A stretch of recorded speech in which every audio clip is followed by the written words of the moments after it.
Hello everyone, how are you today? How was the typhoon yesterday? Because I wasn't at Jali. Is everything alright? How was the typhoon yesterday? Oh, no winds, no rains. Okay. Alright, today, let's see the video for today.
This is an endless video, so we can always remain into the pattern.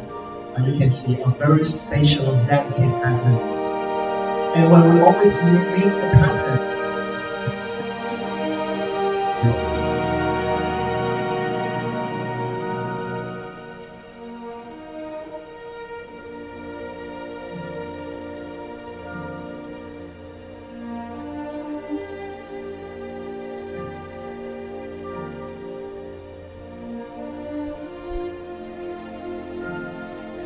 okay, so this is what we talk about image creation. Do you remember 3 ways to create images? Anyone? 1 extra points.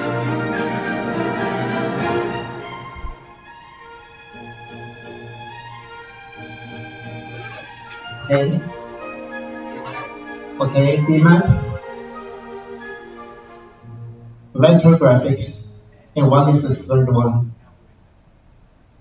Algorithm or procedural modeling. We apply different mathematical equation or algorithm to help us create image content. So this is something about the third method. So next, let's jump to how to create image content like this.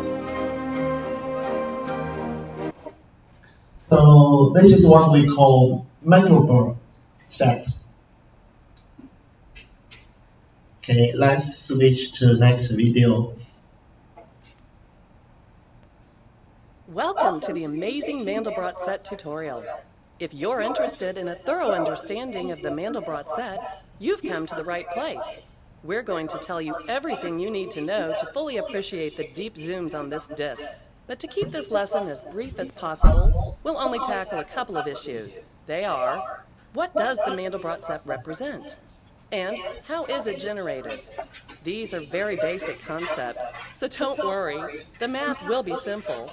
In the purest sense, the Mandelbrot set is simply a group of numbers that display a certain unusual property. But since the set is always associated with an image that represents this property, we'll often use the term Mandelbrot set to describe the image itself. With that in mind, let's start with a general description. The Mandelbrot set is a visual representation of an iterated function on the complex plane. Obviously, this doesn't make a lot of sense if you haven't studied iterated functions or the complex plane, so you'll need to know what both of these things are. Luckily, they're easy to explain. Let's start with iterated functions. As you already know, a function is just a series of one or more mathematical operations that can be performed on any number. A function has an input, which is a number you supply, and an output, which is the result of performing those operations on your input number. Functions are written in this form, f of x equals, and this is followed by the mathematical operations performed on x. Look at the function f of x equals x plus 1. All this function does is to add 1 to any number. To use this function with 2 as your input, you let x equal 2. You'd say f of 2 equals 2 plus 1, or f of 2 equals 3. An iterated function works just like a regular function, except that it's performed over and over again, with each output used as the next input. You can iterate any function just by repeating it in a loop.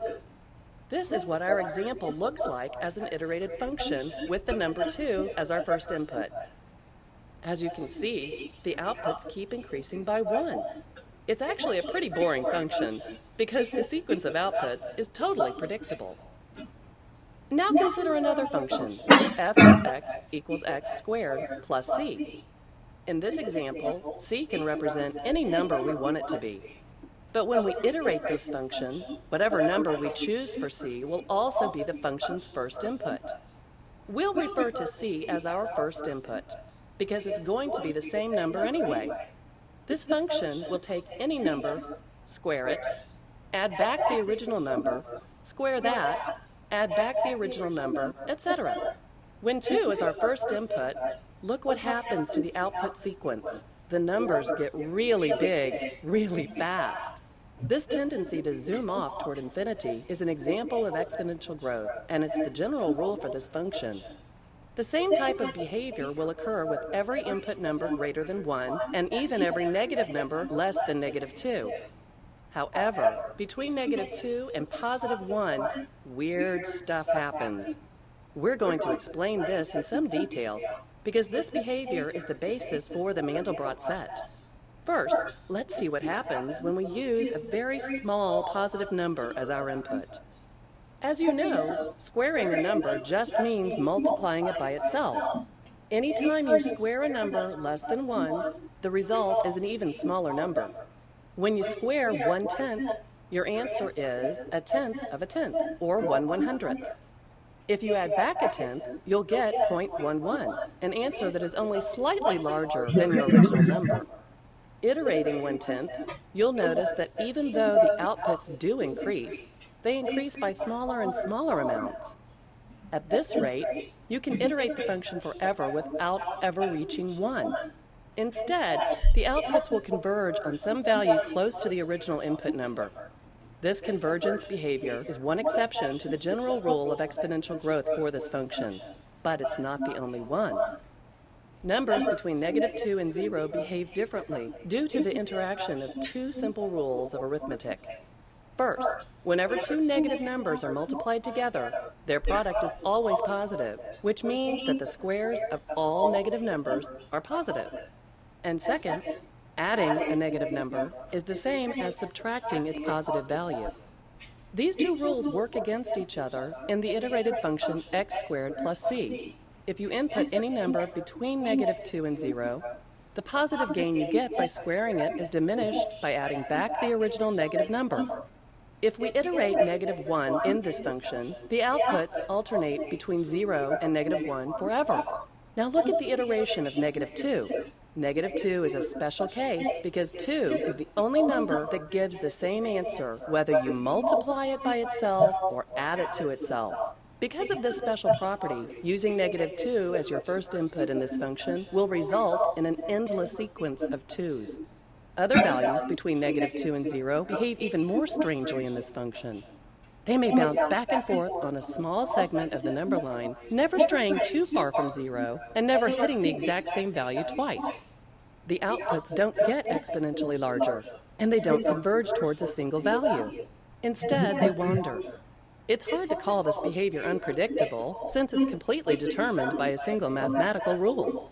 And because of this, it does exhibit some hidden pattern. Still, it's remarkably difficult to guess what the output sequence will look like. This type of behavior is called chaotic behavior. Stranger still is what occurs when we iterate the same function with a very special class of numbers called complex numbers. Complex numbers can seem unusual at first because they don't occur anywhere on the number line. To describe them, we'll have to go back to the basics. We already mentioned that the squares of all negative numbers are positive. This means that both -2 and +2 have the same square, +4. It also means that the square root of 4 has two possible solutions, +2 and -2. So what would you make of this number, the square root of -4? You might think it can't exist, because no real number can be squared to equal a negative number. But since numbers like this occur in valid equations, they can't be ignored. And when we treat them just like real numbers, we find that they obey the same rules. So even though we call them imaginary numbers, they exist as much as any other numbers.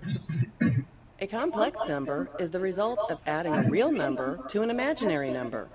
Since the sum of these two numbers is neither completely real nor completely imaginary, we call it a complex number, and we leave the two parts separate, even though they're considered a single number.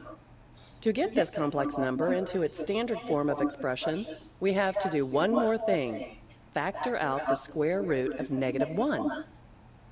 Since -4 is the same as +4 times -1, the square root of -4 is the same as the square root of +4 times the square root of -1. So we can separate them into two factors. Then the square root of 4 is simplified to 2. Now we have our complex number in the standard format: a real number plus another real number which is multiplied by the square root of -1. We call the square root of -1 I for imaginary. This number is so special in mathematics, it has its very own name. Complex numbers are written in the form a plus bi, which is important because it allows them to be used easily in calculations. It also allows them to be ordered in a grid called the complex plane. The complex plane is just an extension of the number line into two dimensions. The horizontal axis of the plane is the real number line, and the vertical axis is the imaginary number line. Every complex number has its own unique address on the complex plane, defined by the value of its real and imaginary components a and b. To find the exact position of any complex number on the plane, all you have to do is locate the intersection of the real component and the imaginary one. For the complex number 3 plus 2i, move over 3 units to the right and up 2 units. Hard to believe, but the complex plane is that simple. At this point, it should make a lot more sense to hear this description a second time. The Mandelbrot set is the visual representation of an iterated function on the complex plane. In fact, it's the same function we've just studied. And now that you understand the strange results of iterating this function with real numbers between -2 and +1, it's time to look at what happens when we use complex numbers in the same neighborhood. Let's look at the complex plane again. Just as any real number less than -2 or greater than +1 will grow exponentially in the function, so will any complex number outside a circle of radius 2 centered on the complex plane. The Mandelbrot set is technically defined as the set of all numbers that do not grow exponentially in the iterated function x squared plus c, and they're typically represented by the color black. This is a computer-generated image of the complex plane, showing all the possible numbers within the Mandelbrot set displayed in black. Now, let's iterate the function for the number 1 plus 1i and see what happens. As we said, complex numbers obey the same rules as other numbers. They can be added, subtracted, multiplied, and divided, just like any expression with two terms. If we square 1 plus 1i, we find that it's equal to 2i. Watch. 1 times 1 equals 1, and 1 times 1i equals 1i, and 1i times 1 equals 1i, and 1i times 1i equals -1. Remember, I represents the square root of -1, so its square is -1. Add up the terms, and the sum is 2i.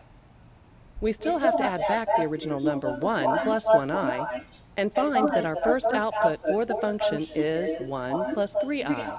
This first output falls outside our circle of radius 2, so we know that the original input number 1 plus 1i is definitely not within the set.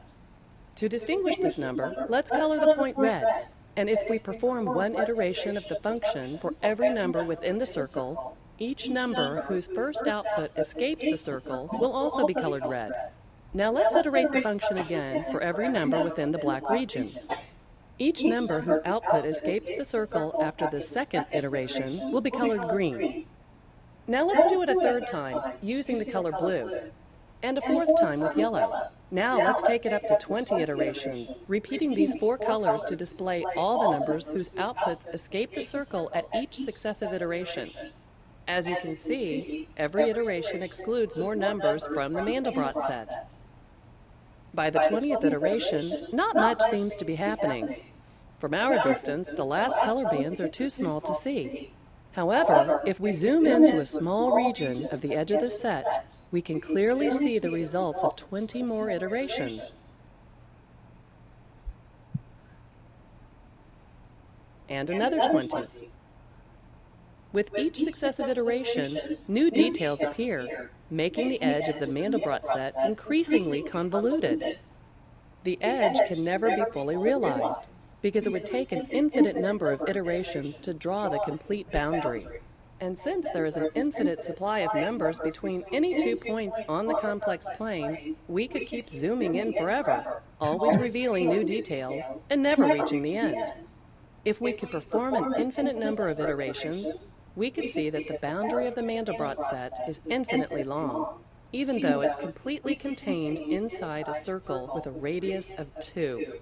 And as weird as the outline of this entire set is, it isn't nearly as interesting as the details in the area around it, color-coded by how many iterations it takes to escape it. The choice of colors is completely arbitrary. Any sequence of colors can be used to display the same information. Unlike the Mandelbrot set itself, any series of colors used to display it is finite. So once a color sequence is over, we just repeat it for subsequent iterations. On this disk, the color palettes are customized to give each zoom its own unique flavor, highlighting specific details for maximum effect. But don't be fooled by the manipulation of color. The Mandelbrot set was discovered, not invented. These patterns are woven into the very fabric of nature, expressed in the eternal, universal language of mathematics. The big question is, what does it all mean? The most honest answer to that question is, no one knows. Modern computers have given us the ability to peer deep into the complex plane, opening up a whole new world of mathematical wonder. But computers can't give us the power to understand what we're seeing. Someday, we may discover a link between the Mandelbrot set and the processes that guide the laws of nature. Once you've seen the pictures, some connection seems obvious. But up until now, no one has even ventured a guess. Welcome to the amazing Mandelbrot set tutorial.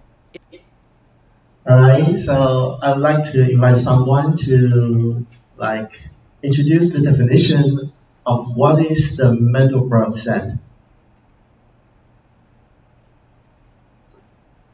The definition repeated twice in this video. What is the Mandelbrot set?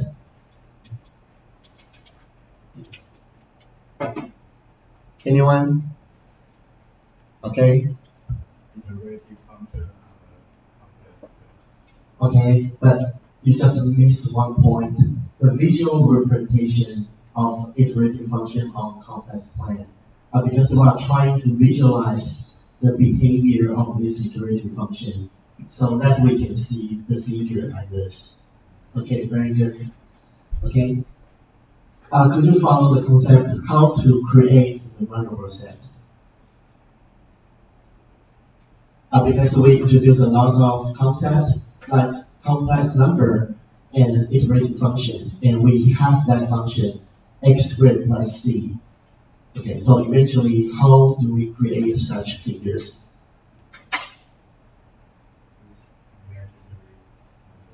Mm-hmm.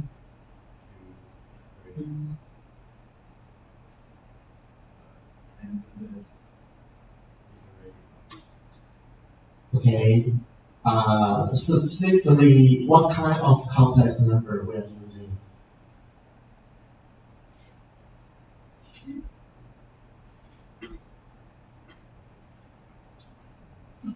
Remember the circle. In the first iteration, we have a black circle, right? What's that?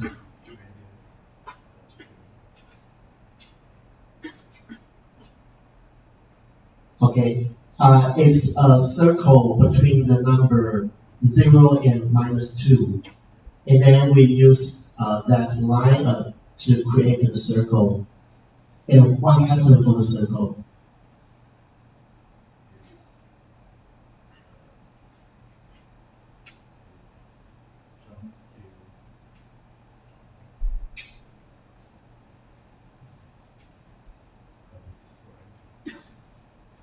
Or maybe you can use Chinese, it's okay.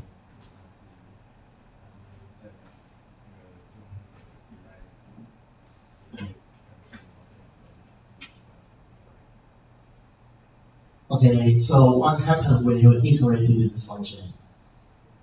Or when you choose any number in this circle?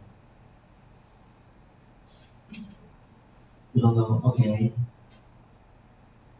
How about you?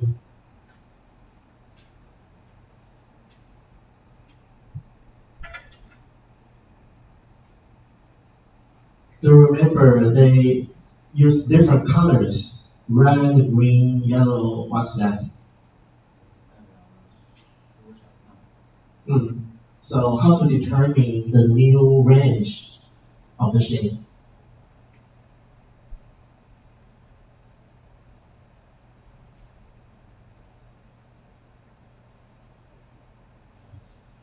Okay. Anyone can distinguish what happened for these different colors because we have different shape for red, green, and originally it's black, a circle. So what happened in each iteration?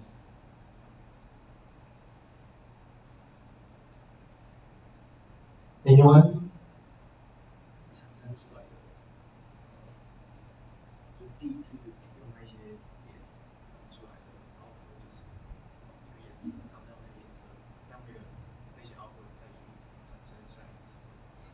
Okay. Okay. So what's the criteria that we can choose the second color? 它会收敛，嗯对，它会收敛到一个数，所以然后在输入某些点的时候，它可能不一定在外面，但是输入一些特定的值的时候，它就会收敛到那个数，所以我们从那个收敛的数，我就可以判断新的版本。Okay. So initially we have a black circle, right? So we need to try every complex number within the circle into the iterative function. And then what happened? After we iterated this function, we may have new values of this input, right? If this new values is outside the circle, then we discard it. If it's still within the circle, then we can mark by different colors. Okay, so we are trying to keep all this value within the circle. So some is out of the circle and some is within the circle. If we mark these numbers still stay within the circle, then we mark it as spread points. So in this case, we may have something like this.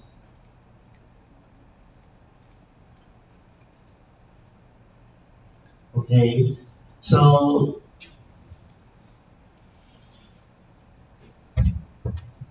this is the original circle within -2 and 0, and we try all these numbers within the range. For the red part, that means after the iterative function, the number of the function output is outside this circle. Okay, so we mark it as red. And we keep all numbers after the iterative function is still within the circle. Then we mark as black. Okay, so we can repeat the iterative function twice. Okay, so we may have the results after the first iteration, second iteration, and third iteration. We always keep the number after the iterative function is still within the circle. And when it's outside the circle, we mark as different colors.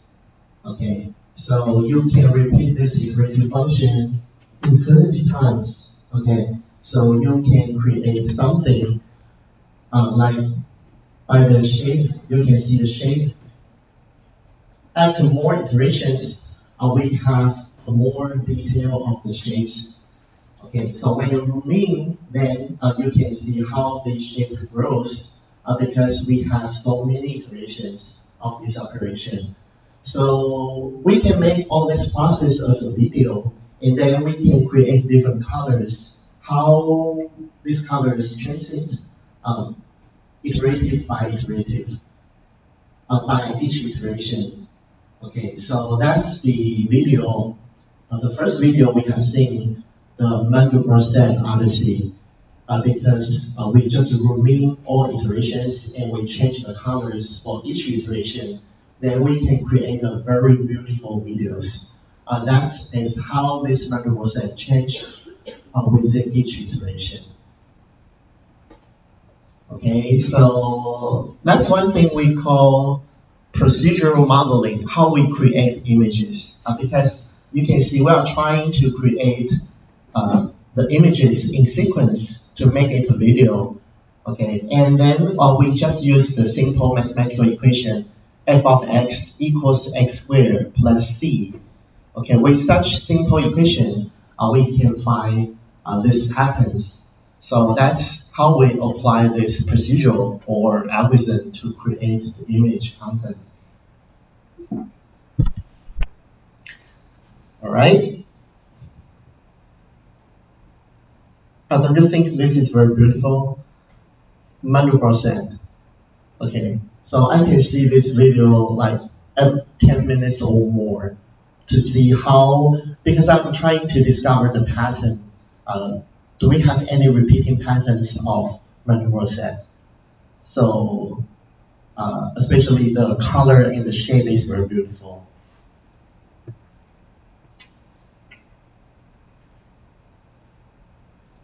Okay, so that's all about images. Okay. Today we are switching to a different media type, audio. Okay, so let's see chapter 4, digital audio representation.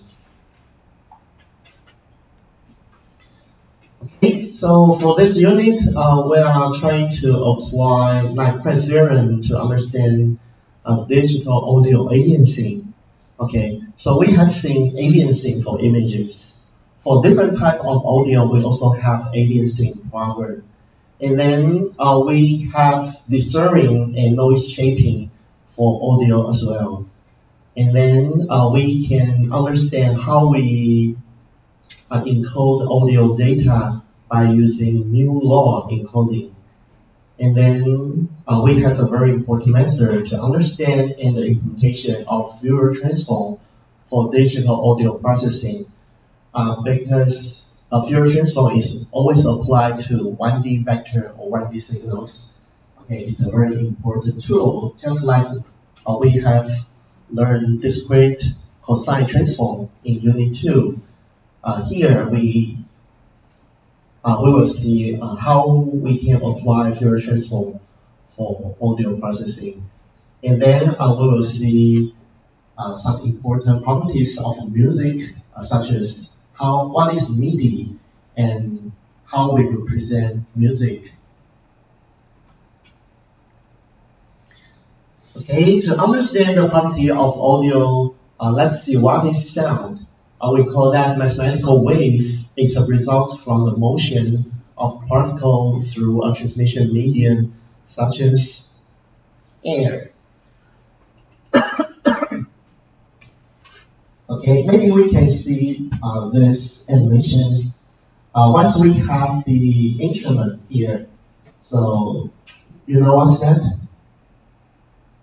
Okay, so usually we strike this instrument, right, to make it on. Okay, so how this sound is produced? Actually, when you strike this instrument, it produces the vibration of this instrument, and the abrasion actually press the air particles. Okay, so when this part press the air, then we make the particle of the air dense.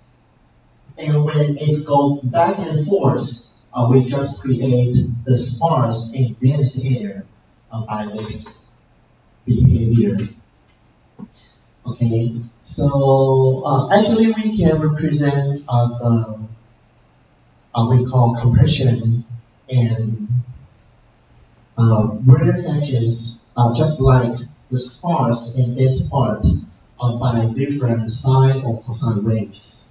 Okay, so you can see when we have the dense part and sparse part, it just reflects the peak of the sine or cosine wave. Okay, so when it goes dense, sparse, when the frequency is very high, then we will have a high frequency component of sine or cosine waves.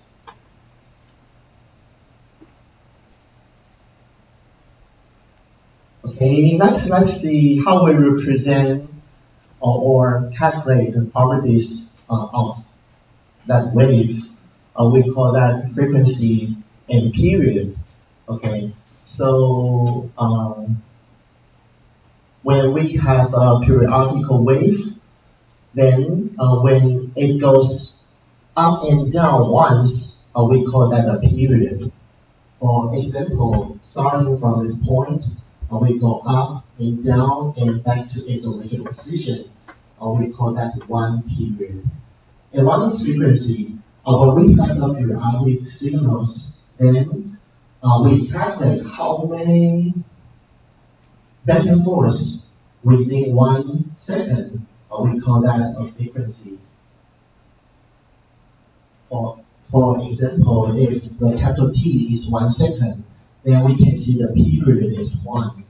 Okay, so within 1 second, we only have one period, so we call the frequency is 1. Okay, so we use hertz as its unit. So what hertz means within 1 second, we only have one period. Okay, and then we can simply write mathematical equation for period and frequency. T equals 1 divided by F. The second one is phase angle. Okay, so given any sine or cosine waves, we have its period, then we can use its um,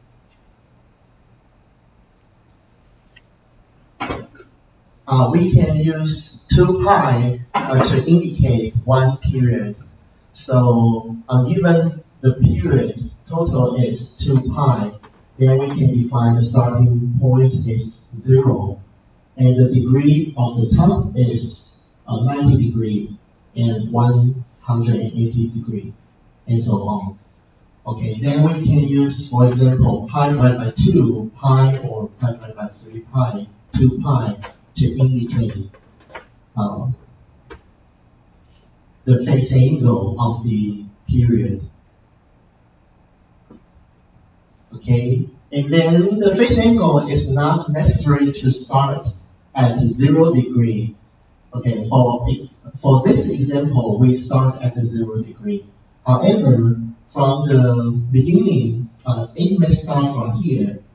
Okay, so we know the top of this period is pi divided by 2. Okay, so we call this phase angle is pi divided by 2. If it starts from this position, then we can see this position is here. Okay, so it's starting from pi. So we call that phase angle pi. Once we can define the phase angle, then we can calculate the difference of phase. Because we have two different waves, A and B here. Then we can see for A, the phase angle is 0. Okay, but for B, okay, the red one, okay, the for wave B, the phase angle is 0, but for the wave A, the phase angle is pi divided by 2. Okay, so we can see when we calculate the phase difference, we can see A is faster than B, 90 degrees, or we can say B is lower than A by 90 degrees. That's what we can define the phase difference. Next, we will see this is very useful when we apply Fourier transform, and we can decompose the sine or cosine waves into the magnitude and phase information.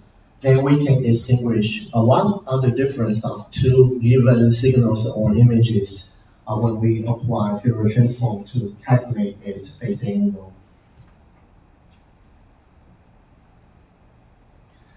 Next one is angular frequency.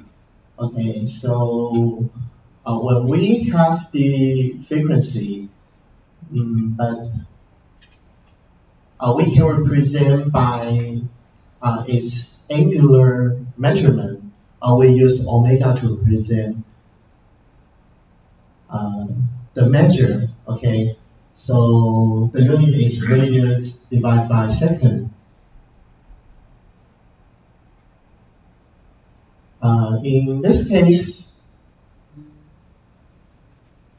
if we represent one frequency by 2 pi, okay, so we may have, if this is one frequency 1, then we represent by 2 pi. So we can actually times 2 pi by f, which equals to angular frequency. Okay, so it's a very simple transform from frequency to angular frequency when we times 2 pi. So here let's see a simple example. When we have a sound wave has frequency f equals 20 hertz, then the sine function representing this sound is sine 40 pi. Okay, because the frequency f equals 20, so the angular frequency equals 2 pi f. So we use 2 times pi times 20. That gives us 40 pi. That will be the sine wave representing this frequency wave. All right, let's see next one. We can also describe the wave by its amplitude. Okay, so what is amplitude? It's path length of the highest point to the lowest point. Okay, so for this sine wave, we can see the highest point is here, the lowest point here. Half of this distance is here. So we call this amplitude. By the measurement of amplitude, you can see how strong this wave. Because some waves just go a little high, and some wave goes very high. Okay, so we can use the amplitude to measure how strong of this wave.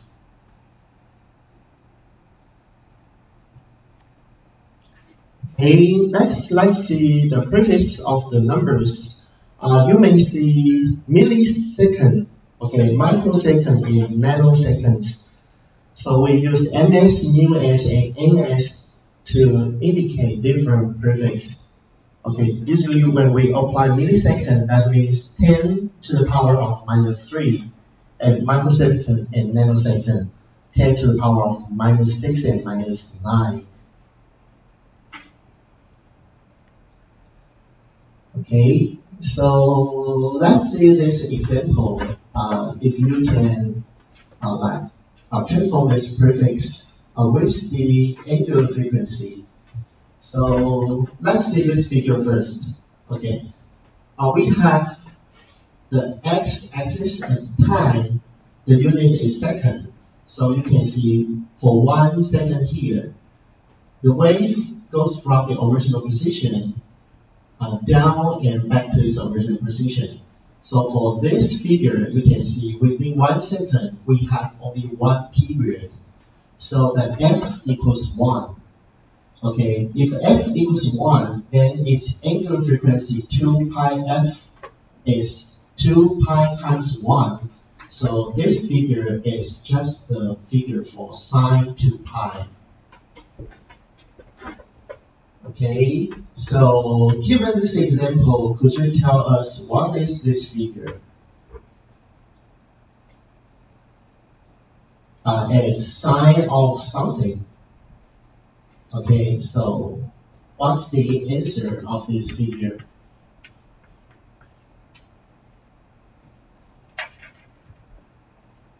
If we have the x-axis as millisecond,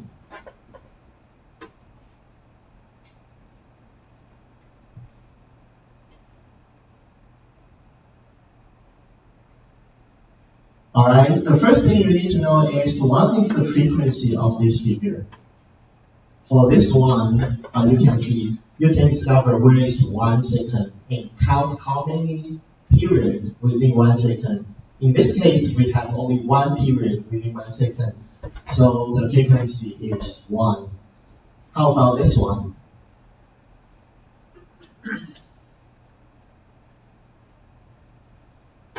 Okay. 0.9 pi. Okay. How do you get the results?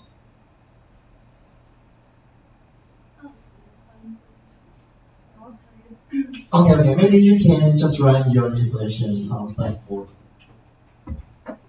If it is correct, I will give you 1 extra point.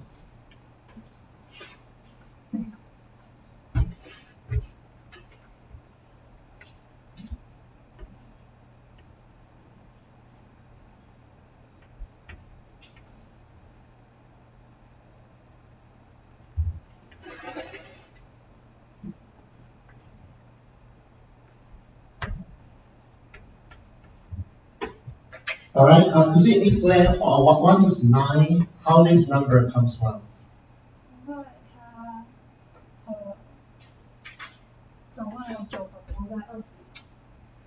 Okay, but remember it's millisecond, not second.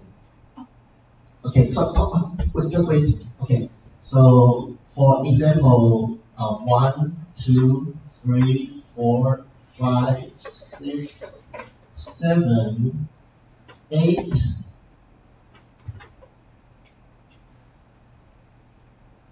Okay, so you count it's 9.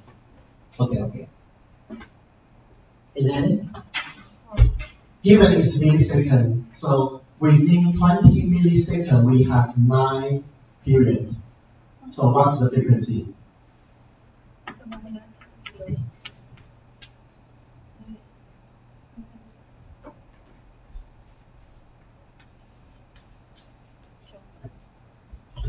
Okay.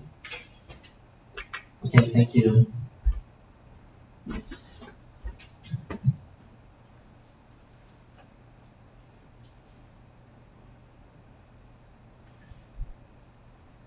Okay, let's see. Within 20 milliseconds, we have 9 periods. Okay, so how many cycles within 1 second? Okay, so we use 9 to divide by 20, and it's milliseconds, so divide by 10 to the power of minus 3. Okay, so that will be the frequency. Okay, and then the frequency will times 2 pi. That will be the sine wave. Okay, very good.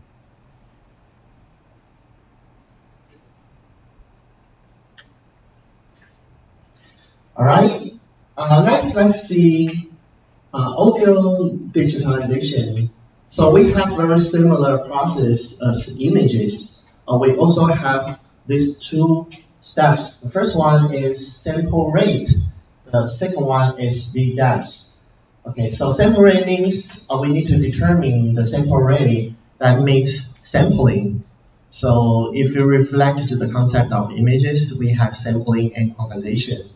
So sampling means we need to set the sample rate, then we can extract digital numbers from a continuous wave of the audio signals. Okay, so the sample rate is the number of sample points per second.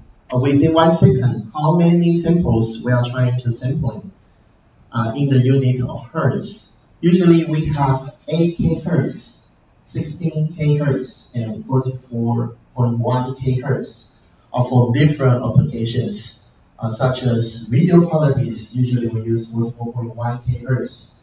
And then for speech recognition or for videos or for telephones, okay, we apply lower sampling rate. All right, then the second step is quantization. So for quantization, usually we need to set the bit depth. So in audio digitalization, we usually set to 8-bit or 16-bit. Okay, so you can see a little bit higher than images. Okay, so when you open the applications of audio processing tools such as Adobe Audition, you may see the settings as the beginning step. Okay, for example, you need to choose the sampling rate, and then we are processing single channel or dual channel of the audios, and then you need to choose the resolution. Next time when you see the resolution 8-bit, 16-bit, 32 bits, you can see actually it's reflect to the concept quantization. You are setting the bit depth. Okay, and then you can choose the format to save as the original file format wave, or you just compress the audios by MP3 or other audio format. Okay, next, I would like you to distinguish 2 different formats of audios. If you can choose between these 2 different settings. The first one is CD qualities, 44.1 kHz, and we use 16 bit depths, and we use compression, MP3. And for the second format, you can see the format is way higher than the previous one because the sampling rate is higher, the bit depth is higher, and we apply no compression method. Okay, so I'm not sure if you have seen this file on website before because I believe like years ago, the company, especially the music company, reveals the recording tapes of the singers when they are produce their CDs. Okay, so we call that the original waves of the singer. Okay, so next I will play two audios for you, and then I will ask you to distinguish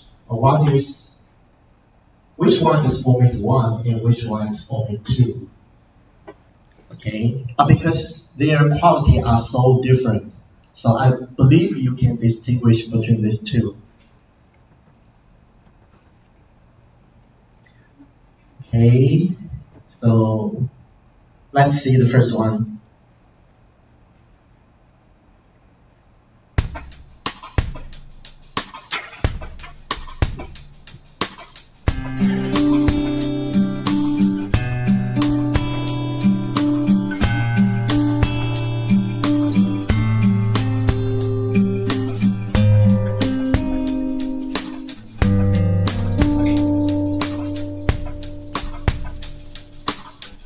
我到了这个时候还是一样，夜里的寂寞容易叫人悲伤。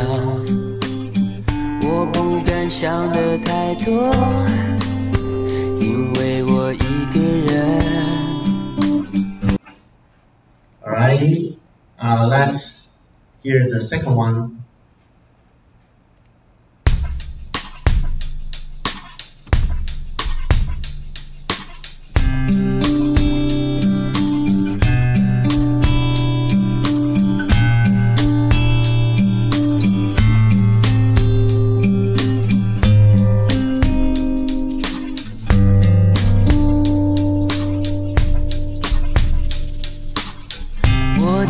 这个时候还是一样，夜里的寂寞容易叫人悲伤。我不敢想的太多，因为我一个人。Alright, so which one is MP3? Which one is the original recording? So we have two audio clips, right? So raise your hand if you think the first audio is MP3. Okay, thank you. How about the first audio is the original recording? Only one? Okay. So the answer is the first one is MP3.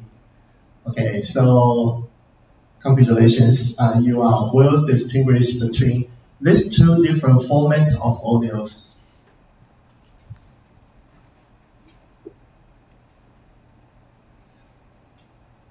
Okay, could you describe what is the difference? Because we have still one student make mistakes of these audios.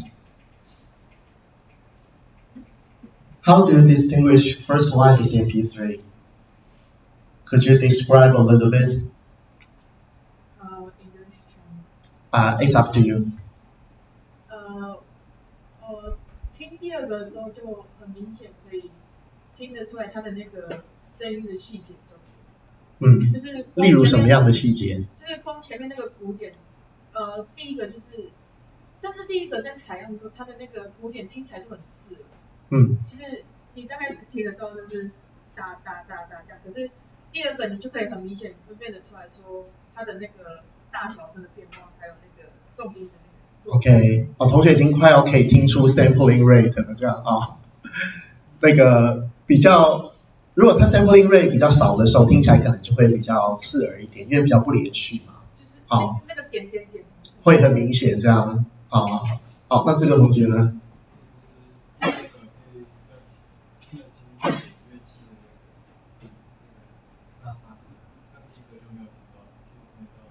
？OK， 所以等于说有听到更多的细节，可能他被压缩或者是不够或 B 站不够的时候，那个细节就会被弄掉了，这样。好，很好。All right, so let's review the Nyquist theorem. If you remember, we have introduced this before. If f is the frequency of the sine wave and r is the minimum sampling rate, then we can use the equation without alienating the sampling rate r should at least larger or equal to 2 times f. Okay, based on this, we can have Nyquist frequency given a sampling rate. Then we can define the Nyquist frequency is the highest accurate frequency component can be sampled without alienating. Okay, so let's see the example. If you choose the sampling rate by 8,000 Hertz, then the Nyquist frequency equals 0.5 times the sampling rate, which equals 4,000 Hertz. Okay, so when we calculate this, you can see 4,000 Hertz is the highest accurate frequency without alienating. At least we need 4,000 Hertz. Then we will have the audio clip without alienating. Okay, next we can define Nyquist rate given the actual frequency to be sampled. The Nyquist rate is the lowest sampling rate that will permit accurate compression of the digital data without alienating. Okay, so if the highest frequency component is 10,000 Hertz, then the Nyquist rate will be 2 times this frequency, which equals 20,000 Hertz. 20,000 Hertz is Nyquist rate because it's the lowest sampling rate. You can sampling by different sampling rate, but the lowest sampling rate is 20,000 Hertz. We call this Nyquist rate. Okay, so previously when we introduced the Nyquist theorem, we are just have the maximum and minimum, or upper bound or lower bound of the sampling rate and frequency. So here we just define the name of the highest and lowest bound of Nyquist theorem, or we call this Nyquist rate or Nyquist sampling frequency. Okay, so we have seen this figure before. Once the sampling rate is not enough to catch the rate of the sine wave, then we will have another kind of waves. Okay, so we call this aliasing. Okay, so you can see originally the frequency of the original clip is very high because it goes up, down, up, down, up, down. The change is very quick.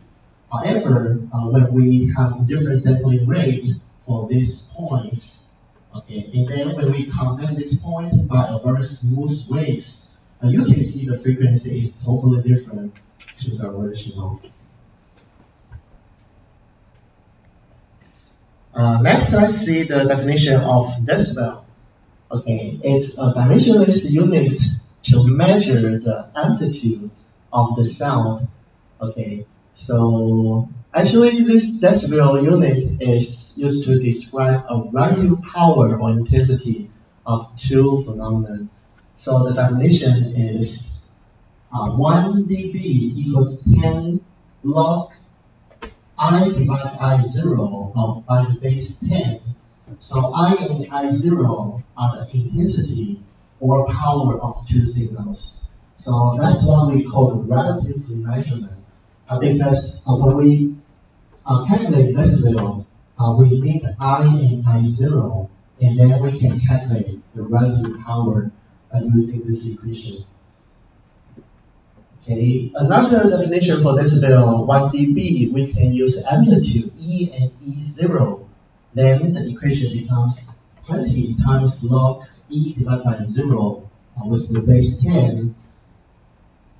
Okay, so you can see from these two definitions, they are all 1 dB.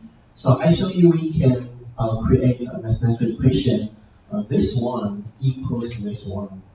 Okay, So when we have such an equation, actually you can derive this equation I equals E squared divided by R.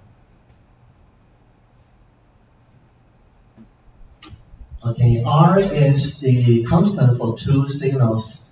I hope you can calculate this by yourself when we have break later, because I believe by within 15 minutes, you can derive this equation once you try to simplify this mathematical equation. Okay, the decibel of sound, usually we use the atmosphere pressure, which is measured in Pascal. It's newtons divided by meter squared. Okay, so for short, in short, we call that Pa, or N divided by N squared. Okay, next, let's see the decibel sound pressure level, dBSPL. Okay, so we have seen this definition before using E divided by E0. If we have given E0 equals 2 times 10 to the power of minus 5 Pa. Okay, then we can use arbitrary pressure amplitude E into this equation to calculate dBSPL. Okay, let's see this example. What would be the amplitude of audio threshold of pen given us 30 Pa? Okay, so we have a very interesting name, threshold of pen.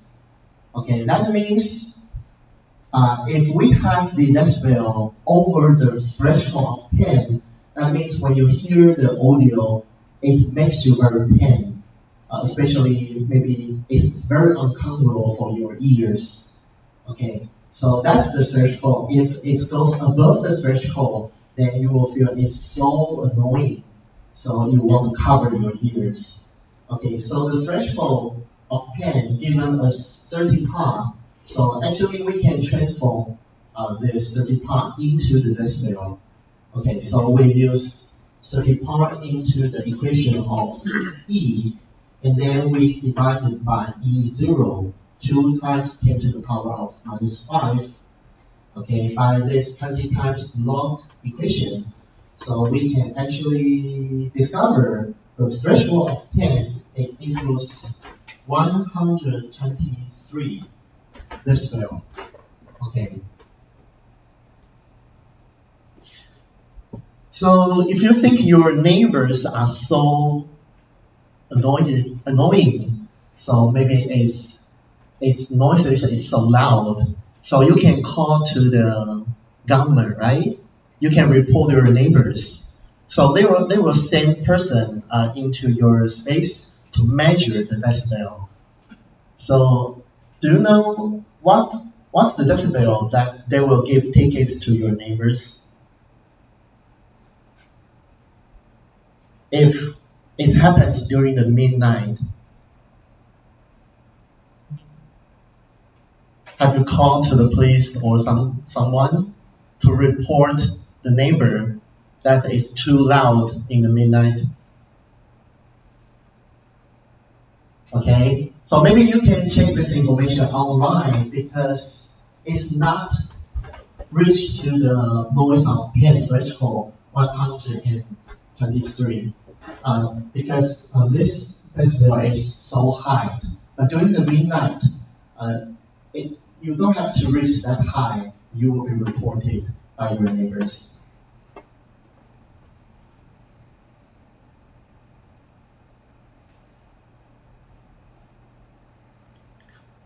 Okay, I just remember something because when I was in like senior high school or when I studied in the university, I like to see the badminton plays.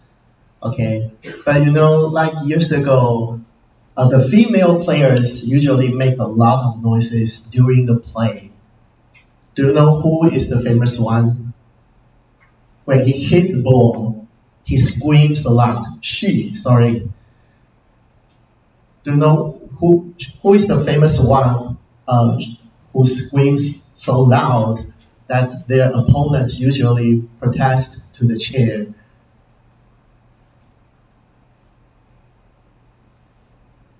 Have you seen Wimbledon or French Open or something? No? You don't know any famous tennis players? No?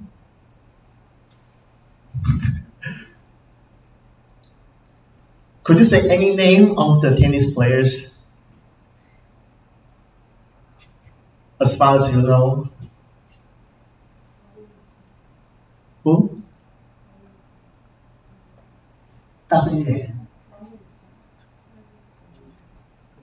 那个是高尔夫哦。对。So you don't know Roger Federer? Roger? No? Yes? Okay. Because when I see the female tennis players on TV in my room, she screams a lot. So my mom just knocked my door and asked me what happened inside my room, because it's just like, "Ah! Ah!" And what is moreover is her opponent was so angry at that time, so he just imitate her voice. So two players make very loud noise during the play. So that's one thing.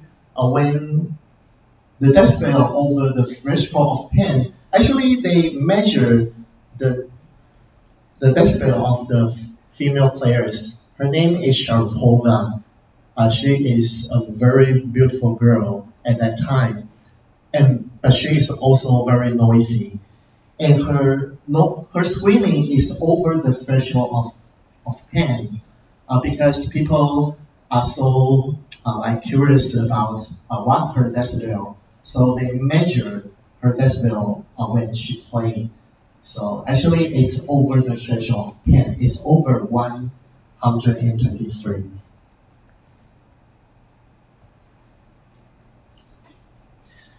Okay, so that's one example when you need to calculate the decibel using POM. And we also have another definition, decibel sound intensity level. So you can also use I divided by I0 to calculate the decibel. Okay, next one, let's see audio discerning, because we have seen the concept of discerning for images. But here we have totally different stories for audio discerning. It's a way to compensate the quantization errors, because usually you can see if this is the original sine wave, after quantization, we will have the stacked results after quantization. Okay, so if you remember how we calculate the quantization error, we use the original signals and the value after quantization, we measure the distance as the quantization error. So after quantization, usually we will hear the noises because we can actually depict the difference of the original curves and something after quantization. So this is the difference. We call that error waves. Okay, so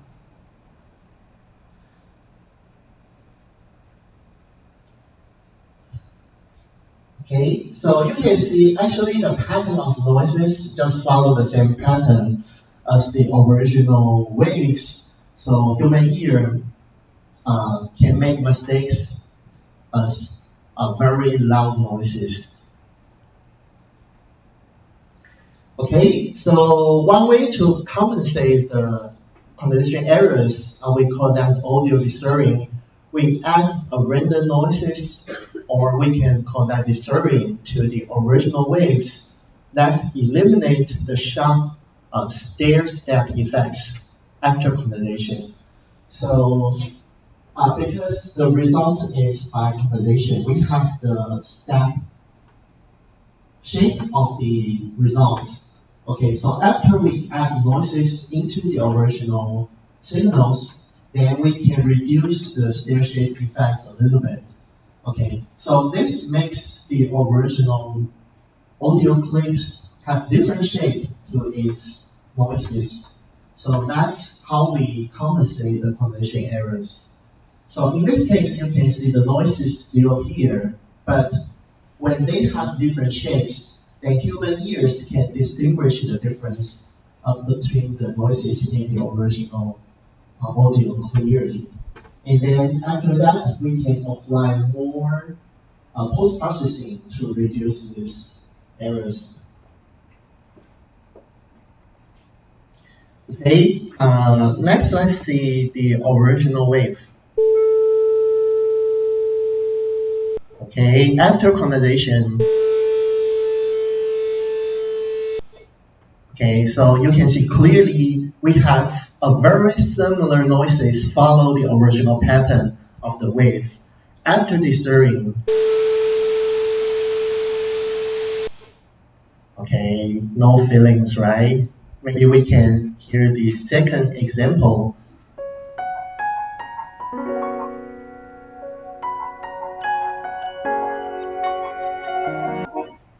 Okay, after conversation,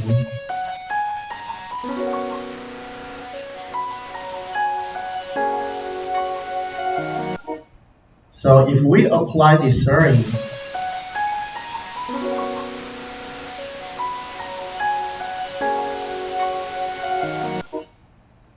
could you tell the difference?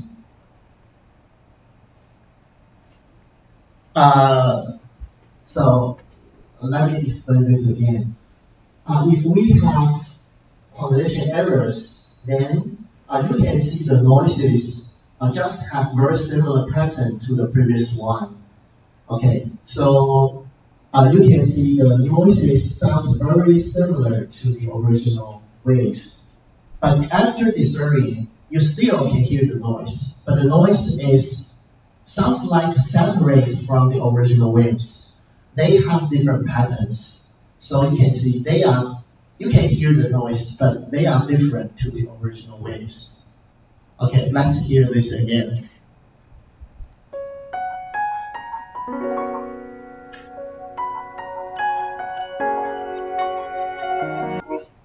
Okay, after conversation,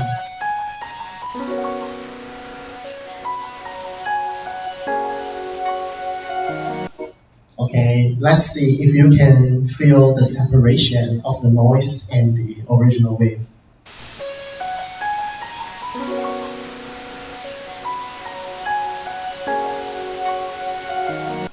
Right? Can you hear a very clear waves and something noisy in the background? Okay, but for echo conversation, you can see they mix very closely. Okay, so that's how audio discernment works. Okay, so the discernment function can be any function, for example, triangular probability density function, or rectangular probability density function, or what we have learned, Gaussian PDF, just like the layer shape. So when we add noise, especially random noises to the original waves, actually we can apply all kinds of PDF functions. All right, let's take a break for 15 minutes, and then we will come back to noise shaping.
因为那个他吃的超欢迎我，然后变成1P，然后那个刚改变也没了，直接变成8火车。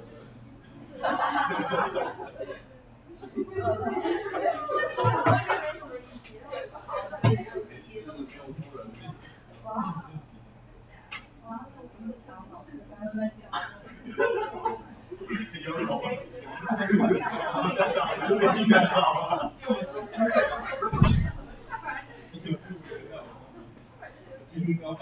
超好笑，这样会这个没有，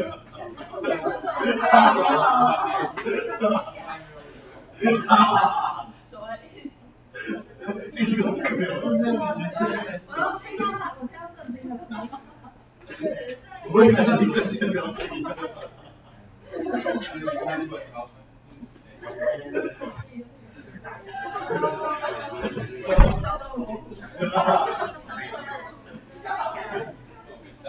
好兴奋啊！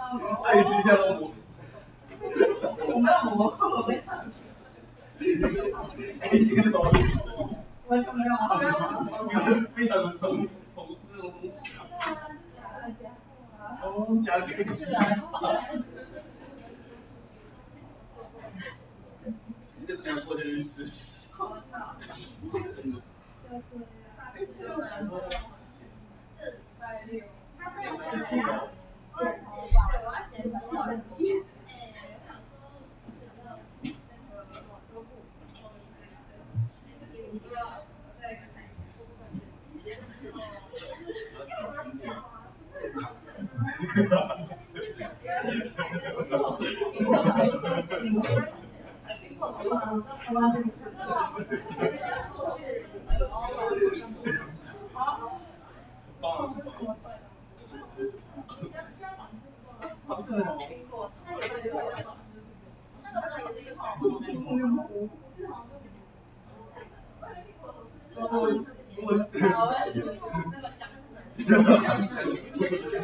搞了一道最后没想哭，现在这个真的很像。不是很有。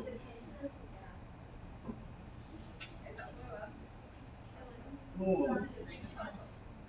你说这种。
All right. From the above discussion, you can see noise shaping is totally different for image deterring, right? So even though their name is deterring, but their effects for audios and for videos are totally different. Okay, next let's see another way to compensate the convolution error. We call that noise shaping. Okay, it's not deterring, but often used along with deterring. So they use together. The idea between noise shaping is to redistribute the convolution error so that the noise is concentrated in higher frequency. So when we can move the convolution error into higher frequency, then the human hearing is less sensitive. Then we can use low pass filtering to fill out those components. Okay, maybe we can see the definition of this notation of noise shaping equations. So we have F in that will be the array of n digital audio samples to be quantized. And then we have F in I with I sample values not yet quantized. Okay, so we have F in and F in I sample of the original array. Then we have DI, the random discrete values added to the sample. We can have this assignment if in I sample of input array equals F in I plus DI plus C times E I minus 1. Okay, so let's see what is EI. It's the error resulting from the transition of I samples. In other words, we have the quantization error, EI. And then we have C. Okay, C is a constant. Okay, D is random discrete number. So far we have all the definitions for this equation. Next, let's jump into the example. If we have F in 0, that is 68.2, and next sample 7.4, okay, then we set a discrete value D0 equal to 0.9 and D1 equal to minus 0.6, and we set the constant C equals 1. Then by the previous equation, E in 0 equals EZ0 plus D0 plus C times E minus 1.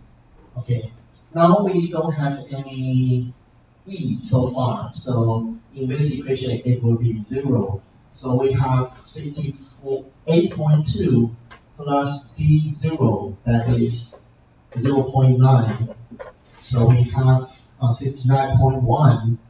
And F out, actually the calculation is very easy. We just apply the floor operation to F in 0, then we can get F out 0. So after the operation of floor, then we have 69. Okay. Then we can calculate E in because E is the convention error. So we use E. F in 0 minus F out 0. So the quantization error for first sample E0 is 0.1. So this is quantization error. Next, let's see how to calculate F in 1. So by the same equation, F in 1 equals F in 1 plus D1 plus C times E0.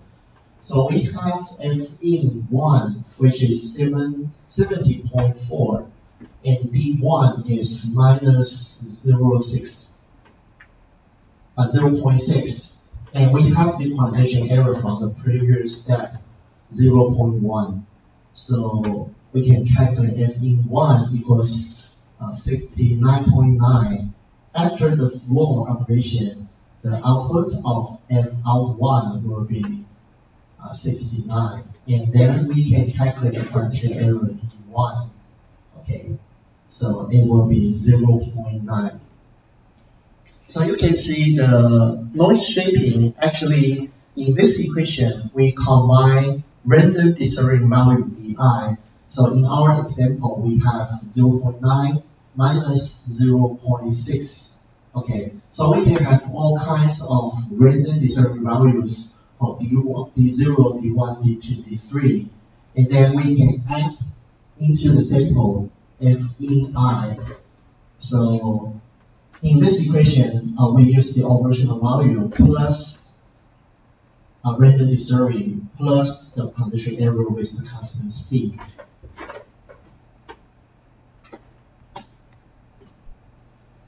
Okay, so the equation is very easy, but what is noise shaping? How we calculate E in I in this way? Okay, so we're trying to move noises frequency to above the Nyquist frequency because we are adding discrete noises, we are adding condition error into the samples. Okay, so if we include more noises into the sample, that means we make the noises move to higher frequency band. Okay, in that case, we can apply post-processing method to fill this out. Because once we can separate noises to high frequency and the original frequency into lower to medium frequency, then we can apply all kinds of post-processing to eliminate those noisy components. Okay, we call the name noise shaping because we are trying to manipulate the shape of the noises because we add discrete random noises, we add condition error noise into the noise. So we are trying to change the shape of the noises. Okay, so for noise shaping, we just see the very simple mathematical equation. For the general nth order noise shaper, we can see the equation like this. E out I equals E in I plus random noise Di plus C times EI minus 1. Okay, actually, instead of adding EI minus 1, we can also add EI minus 2, EI minus 3 to EI minus n. So we call that nth order noise shaper. In our previous equation, we only have EI minus 1, so that will be the first order noise shaper. Okay, so let's see the visualization of noise shaper. This is the original audio without distortion. So if we apply noise distortion, we are adding random noises into the original signals. Okay, so we may have something like this. Okay, so compare noise distortion to the original one, you can see the frequency of the signal becomes higher. Okay, once we have discrete combined with noise shaping, you can see we add more noises into the original equation. So if you remember our practice, how to determine what is the sine wave.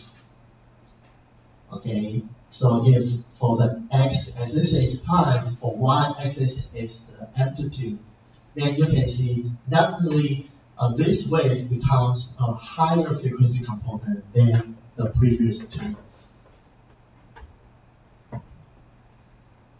Okay, let's hear the results. The original one. After compilation, and when we add random noises as discrete, after noise shaping, okay, so it's like very noisy, but I hope you can distinguish from the difference of all these results because we are trying to separate the noises to have different patterns or different shapes to the original one.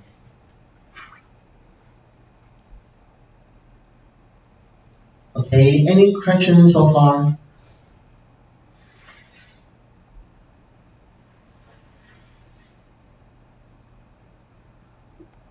If no question, then let's see nonlinear quantization. Because we talked about sampling and quantization, and previously we are talking about linear quantization. Next, let's see nonlinear quantization. Okay, nonlinear quantization is also called compounding. It's an encoding method from the needs for compression of telephone signals across low band lines. Okay, so let's see why we need nonlinear quantization. If we have a digital signal with bit depth n, and we quantize this digital signal by n bit, okay, so original n, and after quantization it becomes m bit, and usually m is less than n using nonlinear quantization method. And then after we compress it, then we can transmit the signal through the lines. And then after the receiver receives the signals, then we expand the signal into the original n bits.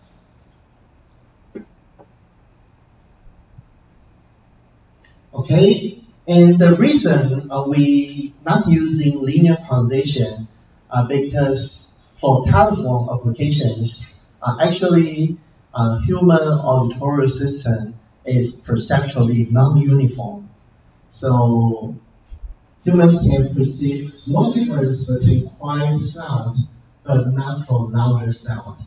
For example, when you sleep during the midnight, there's a mosquito flying around your head, then you can clearly, or you can see the noises is so loud because you are in a very quiet environment. However, if you are in the market, people are talking, people are chatting, then you cannot distinguish the mosquito flying around you. Okay, so we call that human auditory system is perceptually non-uniform. And then quantization error is generally has more impact on lower amplitude than high ones. So we can see these two examples. Okay, once the amplitude is very low, for example 0.499, okay, once we quantize to 0, then we can calculate the quantization error. The quantization error is the difference of the original one to the quantized one.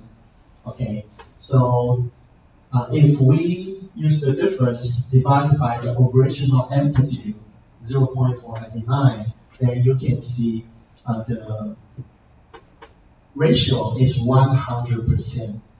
Okay, but for higher ones, once the value original one is 126.499, then we quantize to 126. You can see the quantization error is the same as the first case because the quantization error is the same by 0.499. But once we divide its original value, 129.499. Okay, so you can see the ratio is just 0.4%. Okay, so even the quantization error is the same, however, it has different impact to the original signals when the amplitude is small or large. Okay, so in this case, we need to apply different quantization levels for lower amplitude because based on these two reasons, human ears are very, very sensitive for quiet environments, and we have more impacts for low amplitudes. Therefore, we need more quantization levels. We don't treat all these numbers equally because human ears are more sensitive to lower amplitude.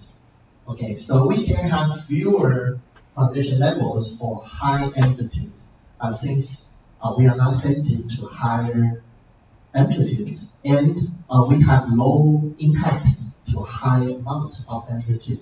So we may have fewer quantization levels for high amplitude. So this gives us the idea of mu law function.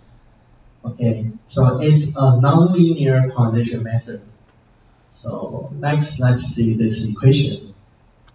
If x is the sample value normalized between -1 to 1, and the sign function just extract the positive or negative sign of this value. So if the number is positive, then sign of x gives us 1. If it's negative, then this function equals -1. Just extract positive and negative sign of the number. Okay, and then the mu law function is defined as mu of x equals sign of x. We extract the sign of this value firstly. Okay, and then we times n of 1 plus mu times absolute value of x divided by n of 1 plus mu. Okay, here mu is constant. We set to 255 by this equation. So if we use this constant into this equation, then we have ln 1 plus 255 times x divided by, we can actually calculate ln 256 directly, is 5.5 something. Okay, so actually this is mu law function. Once you have the input number between -1 to 1 into this equation, then we can plug mu law function like this. Okay, so you can see the input range of x is -1 to 1, and the output of mu law function is also -1 to 1. And the shape is just like H-shape continuous very smooth function of this mu law function. Okay, so let's say its effects is to provide fine-grained quantization levels at low amplitude compared to high. Okay, so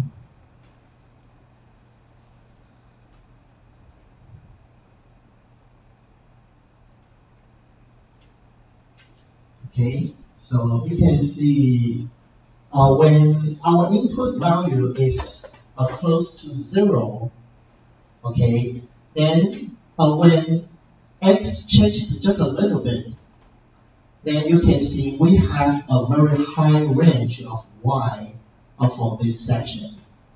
Okay, so once x change a little bit to negative or positive, then we have very wide range, have these y values. Okay, however, when it close to -1 or 1, then you can see when this value changes, we have very narrow range of y of here. Okay, so that means we have more quantization level for lower amplitude, and we just have very few quantization levels for high amplitude.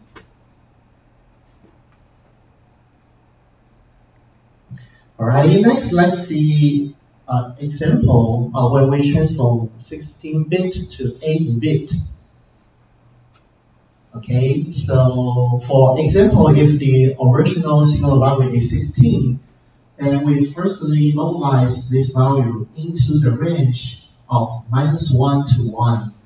Okay, so we divide by this number to make it a decimal number. Then we use this input as the mu law function to get mu of x. Okay, so mu of this number is 0.02, and then we scale to 8-bit samples, so we time this number to 128. So after the full operation, it's 2.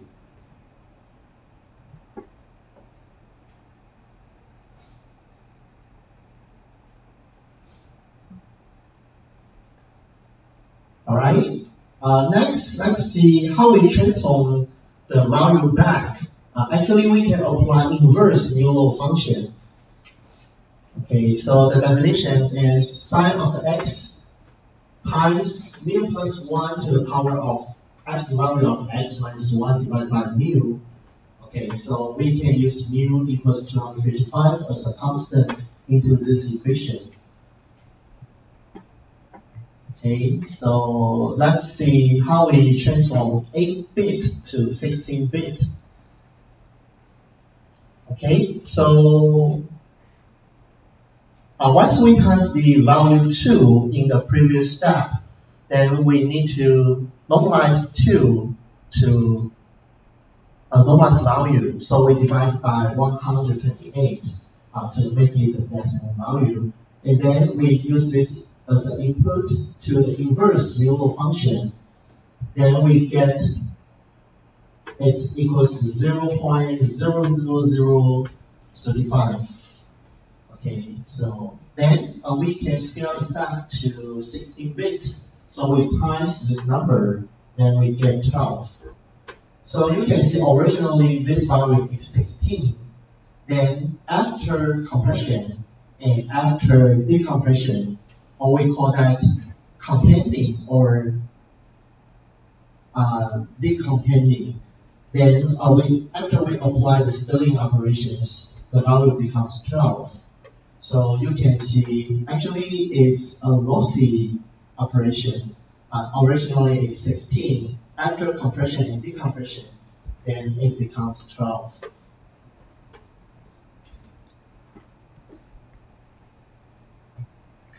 Alright, so this is the example we have seen if the value is 16, when we apply normalization and neural function, and then we scale back to 16 values, it will be 12. Okay, and then we can compare another value. This value is relatively larger or way larger than 16. Okay, so you can see after normalization, neural function, and scale back to 16-bit values, then the value becomes 28 and something. Okay, so you can see originally it's 30 something. So you can see the difference is way higher than the value 16 because the difference of 16 to 12 is only 4. But we have like 1,000 something of the difference for this larger number. Okay, so let's see when we compare linear and nonlinear conversation. So let's see the results. Okay, so once we apply linear combination to these numbers, okay, so from 1 to 5, 6 to 11, after compression and after we decompress to 6-bit samples, you can see if the number is 1 to 5, then after decompression, when we apply linear quantization, it becomes 0. Okay, so you can see the quantization error is 100%.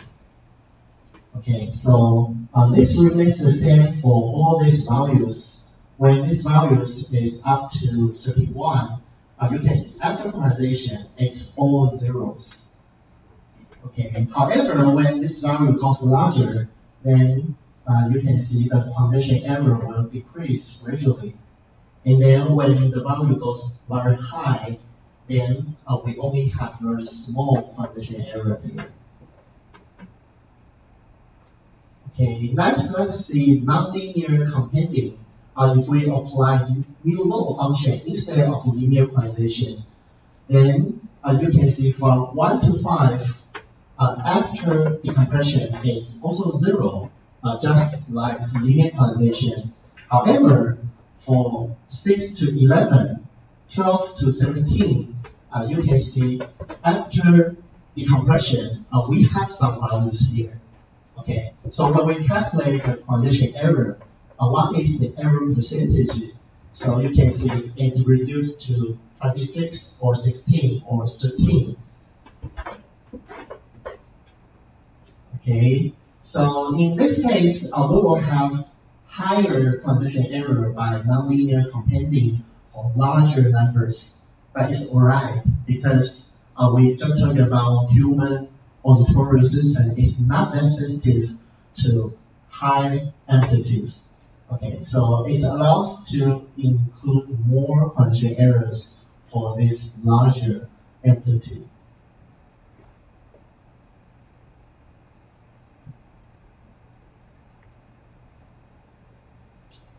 Okay, so let's see the figure of quantization error. So when we apply linear quantization, then we can plot quantization error. Just remember for 1 to 5, 6 to 11, we have 100% quantization errors. And then as the number goes larger, then the quantization error becomes smaller gradually. Okay. If we also plot the shape of nonlinear quantization, you can see actually the quantization error is relatively smaller than linear quantization, even though their shape remains very similar. Okay, but you can see the total amount of nonlinear quantization is smaller than linear quantization.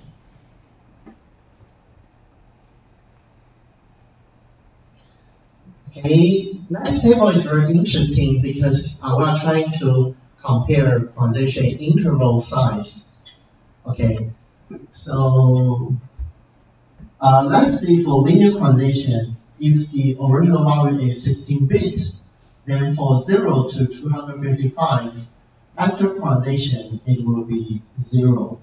Then for 256 to 511, after quantization it will be 1. Okay, so you can see the interval is fixed for linear quantization. Then we can transform all these values to 8-bit value from 012 to 127.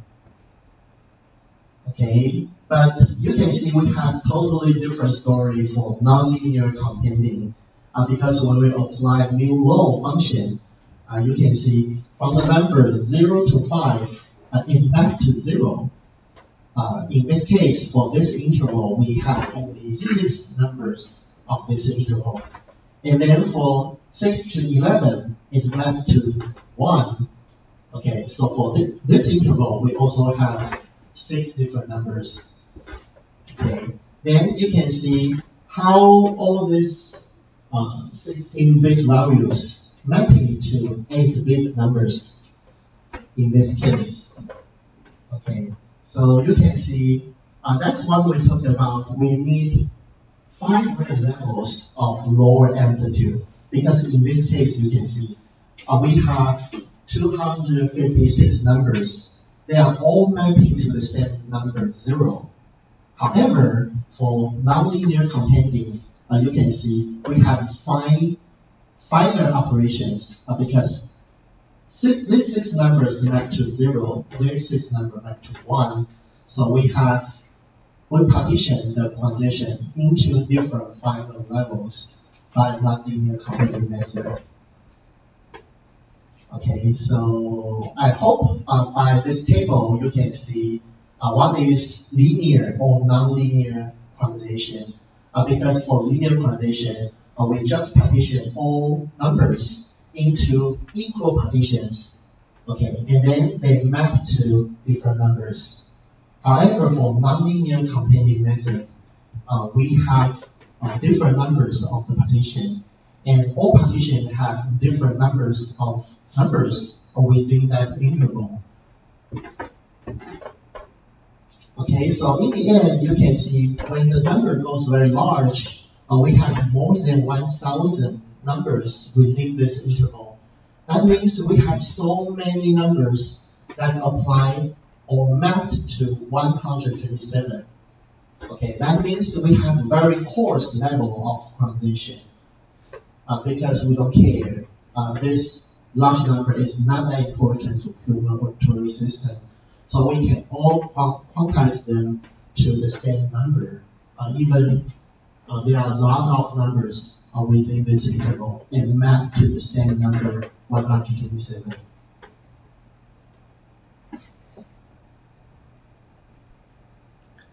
right? So I would like to invite someone to explain why we need to apply nonlinear quantization and how we do it in Chinese. Maybe you can summarize for the other students.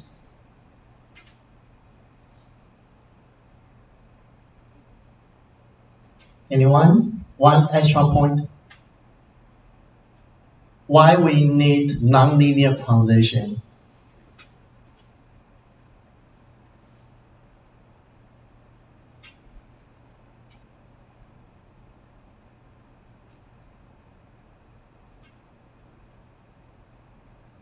Okay.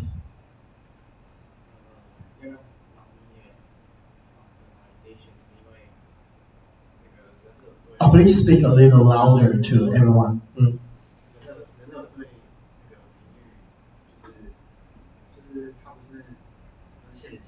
嗯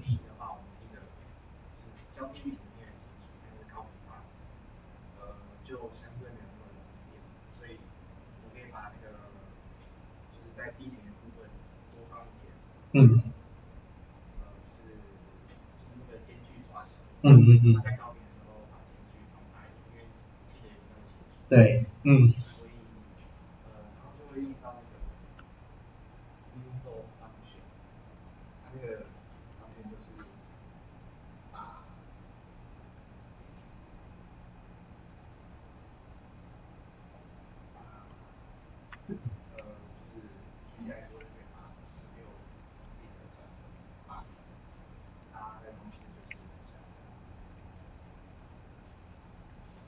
，OK，好，你就是办公室的人啦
，very good. Okay, it seems like you have earned all extra points so far. Okay, so don't let him to earn all extra points, please. Okay, try to answer this question by yourself. No matter it's correct or incorrect, it's all right. Okay, I won't take points away from you if you answer incorrect answers. Okay, next we will jump to another section of frequency analysis because in this section we introduce audio and music. Okay, so we are trying to analyze its frequency of this audio clip. So let's see frequency analysis. The first thing is we have a different domain. We call that time domain. It's different from spatial domain and frequency domain previously. Okay, so what is time domain? For time domain, we have x-axis as time. So when you are recording, so when you are singing, you are taught something, then we have different time interval. First second, second second, and third second. So that will be our x-axis. And for y-axis, we have the amplitude of the sound. Okay, so that's the original form of the wave files. So when you are open the audio recorder and you are talking something or singing, then you will see the curve like this.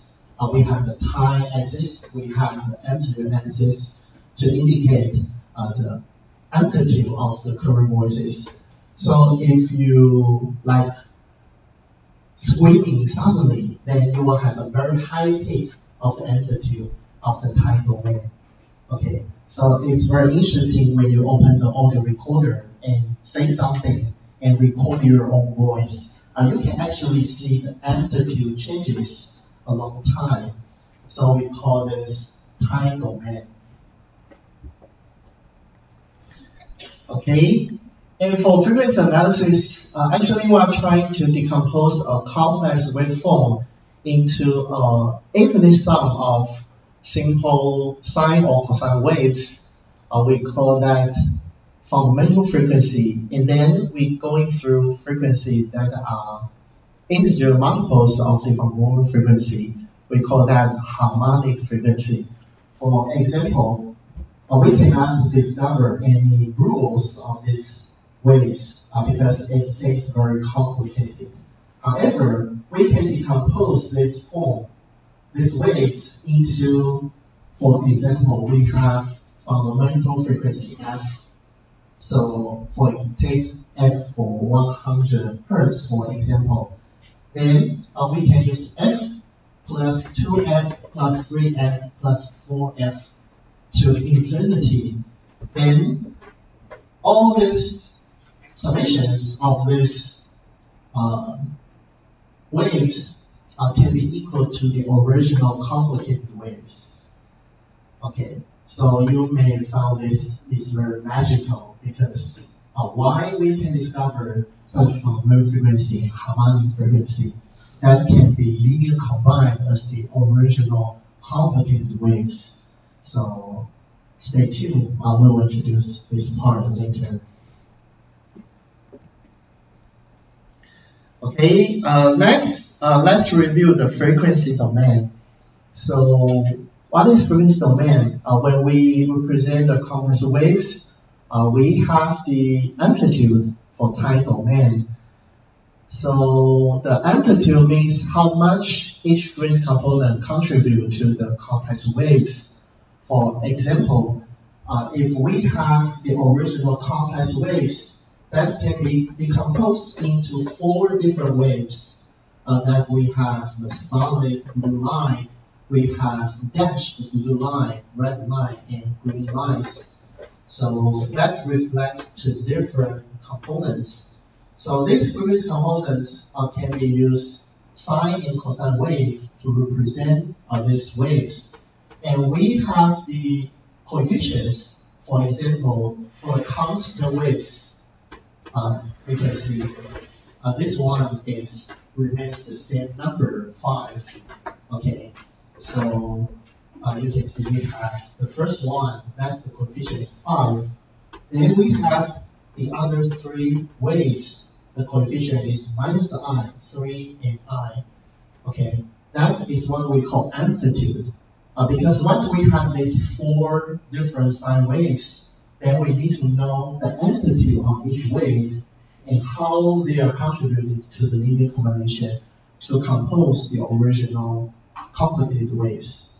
Okay, so in frequency domain, then we need to store the coefficients of each frequency component. Actually, we need a way or a different method to calculate what is the coefficient or what is the amplitude of each frequency component.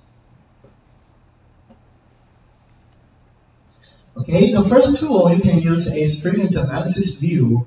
So the x-axis is the frequency components. So you can see we have 0 hertz components, we have 10 hertz, 100 hertz, 1000 hertz, and so on. Actually, we have all these different frequency components indicated by x-axis. And then we have y-axis as the amplitude of each frequency components. So you can see for 0 hertz, actually we have the amplitude. Here is like minus 55 or something. Okay, so you can see for each frequency components, actually we have y-axis to indicate what's the amplitude for each frequency components. So we call this frequency analysis view because based on this figure, you can understand what is the highest amplitude of the component and what is the relatively low amplitude of those components. In this case, you can see for high frequency components, actually its amplitude is smaller than the others. Okay, so once you plot frequency analysis view, actually you can see what is the most important frequency component or what frequency component has the highest amplitude.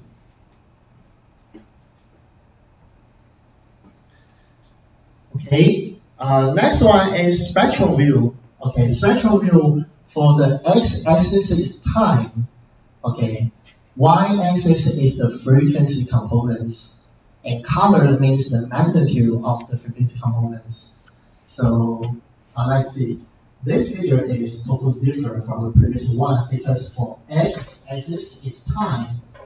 Okay, so for example, you can imagine you are singing blah, blah, blah, blah, blah, blah, blah, blah. For each time, you can see we have different frequency components. And we use color to indicate the magnitude or amplitude of these frequency components.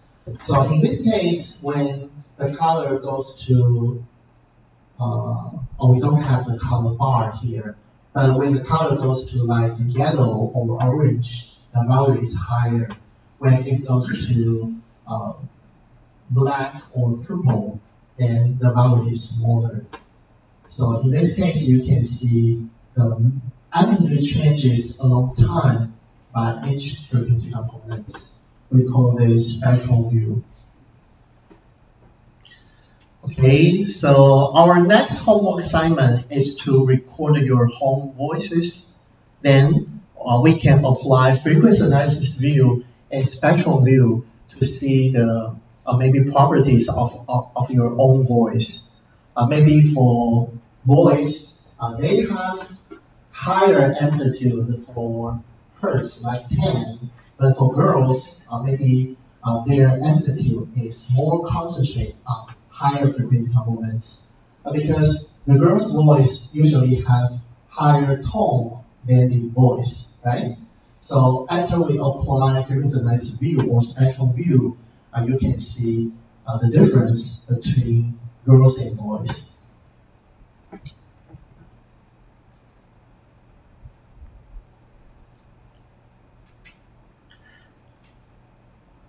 Okay.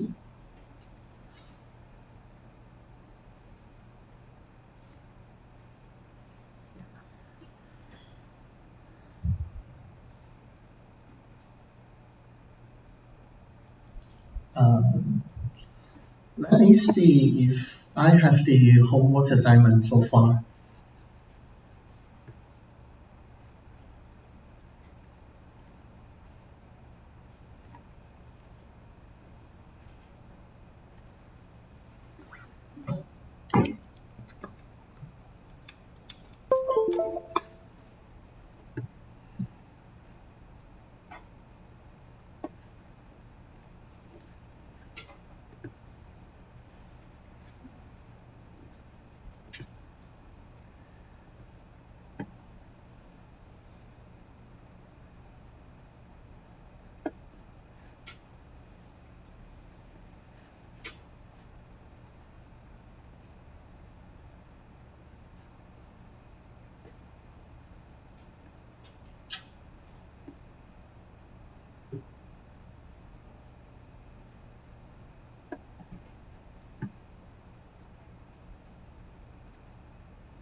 Right, I don't have the file here. Okay, so maybe we can take 10 minutes break and we will come back and introduce our next project assignment.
Alright, you can find many video clips on YouTube.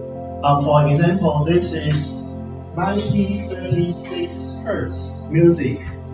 It aims to clear your mind. So if you think too much, you can like hear this video clip or see this video. Then 936 Hertz components will help you clear your mind. So actually you can see a lot of videos that help you to maybe make you concentrate on your study and maybe make you calm, okay? And we have different hertz for these videos. So one thing is you can try by yourself to see if it really works, okay? On the other hand, we will use this homework assignment to help you verify if this video or this audio clip is really 936 hertz. Okay, so let's see the homework assignment this time. Okay, you are required to analyze different audio clips. For example, you need to record the audio by yourself. The first one is a little bit introduction to yourself.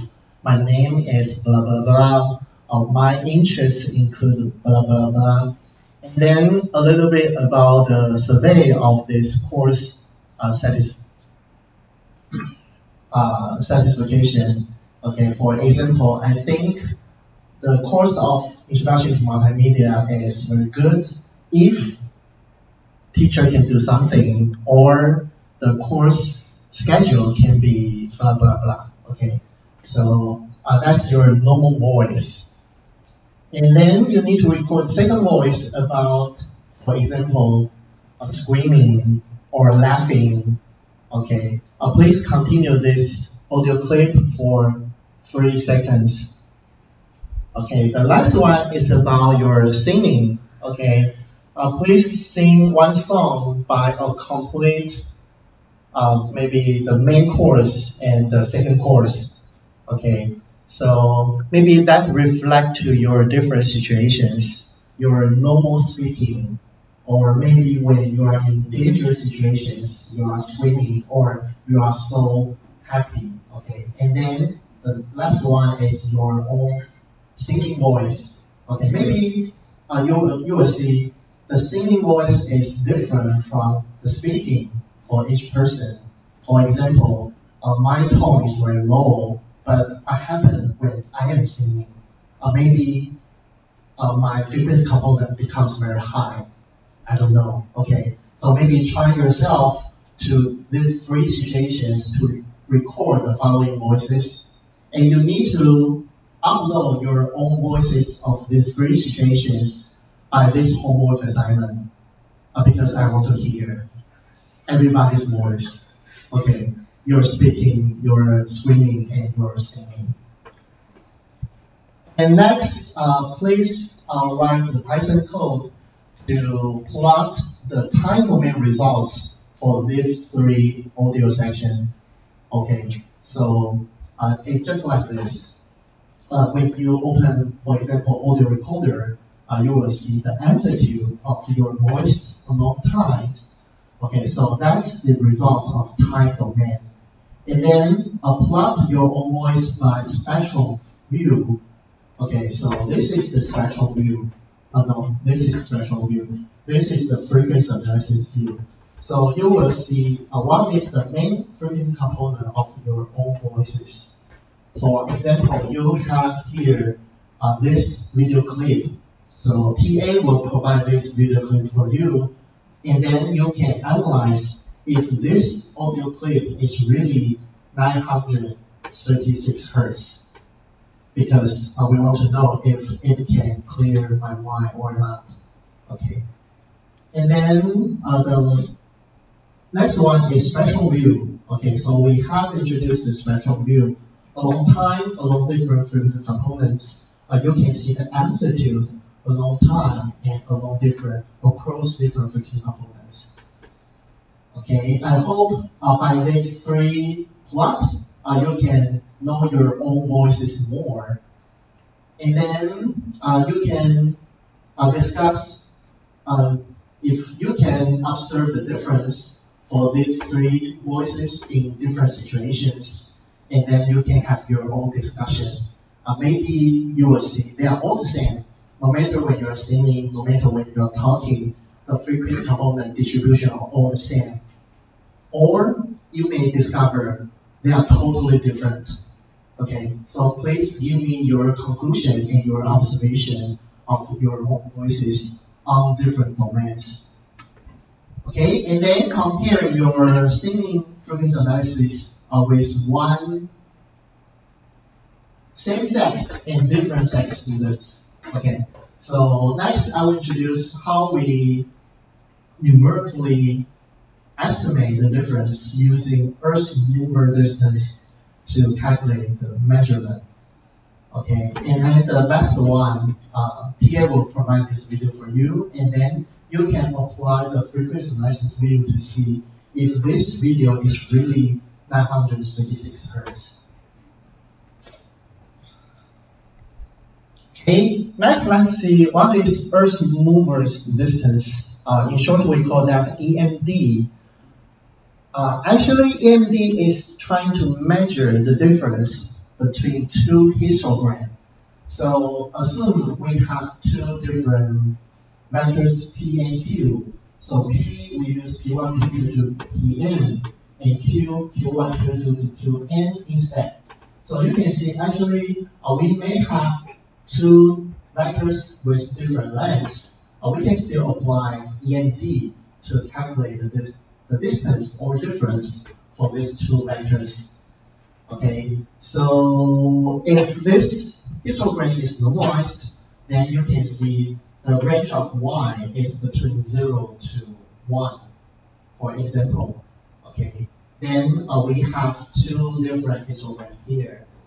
Okay, so the concept of EMD is to like how to move the amount of the histogram to another being.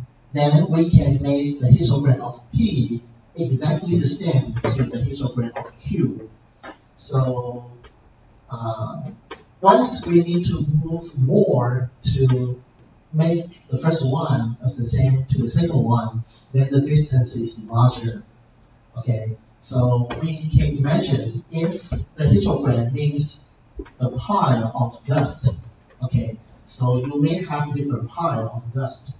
Okay, but we want to move, for example, if the peak is here, then we have the same being here. But once you can move this one to this one, then you can make them equal. Okay, so that's what we need to do to make them the same. Then the amount is accumulated to the distance. Okay, so you can imagine for this being, maybe the corresponding being is here. Then we need to move a large amount of this being to this being to make them equal. Then the distance will be higher. Okay, so actually we are trying to move all beings to some amount, then two histograms can be equal, then that will be the total distance of EMD. Okay, so this is just a theoretical discussion about EMD. However, for Python code, you can call the function, or maybe you can search the online modules to calculate EMD directly. You don't have to implement this by yourself. You can just call the Python module, Python function. Otherwise, you can discover if other people has already implemented EMD, you can download it as your own code directly. Okay, so the deadline is 2 weeks later. You need to submit your Python code and your report about how you implement these functions and what is the results after you run your own modules. And then discuss your own experimental results. And then maybe you can raise the difficulty or problems you encountered during the implementation. Okay. Any question for this homework assignment?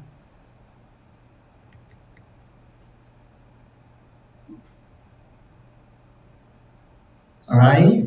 So TA, please remember to provide this homework assignment and the video here and upload to eCourse 2. OK。好，那最后看看大家有没有什么问题？好，有问题吗？好，没问题是不是？好，没问题的话，我们今天就到这边下课。如果有问题的话，可以来前面跟老师讨论。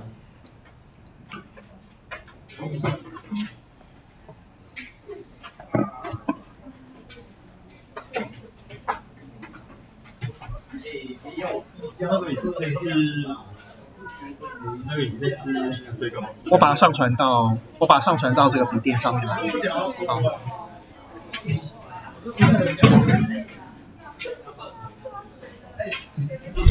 那个期末报告那个会是需要先给他们给。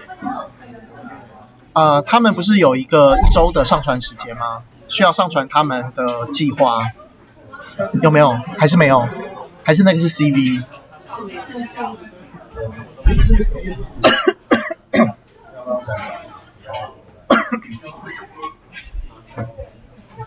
没有的话，我们下次再跟同学宣布，请大家上传。就是都主要会提到一个线上一次的，到时候再给他们这样。就是等于是让他们提出他们 final project 要做什么的方向，还有他们怎么分析这样。如果我下礼拜再请他们提供好了。好。你看一下张主教。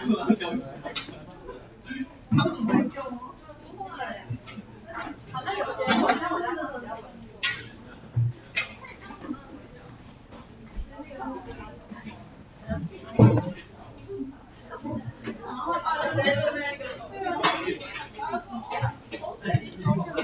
就是比对异性的音频可以拿网络上的歌手吗？是清唱。也是可以啦，只是说你找班上同学的，大家会比较有感觉、有互动这样。好，谢谢。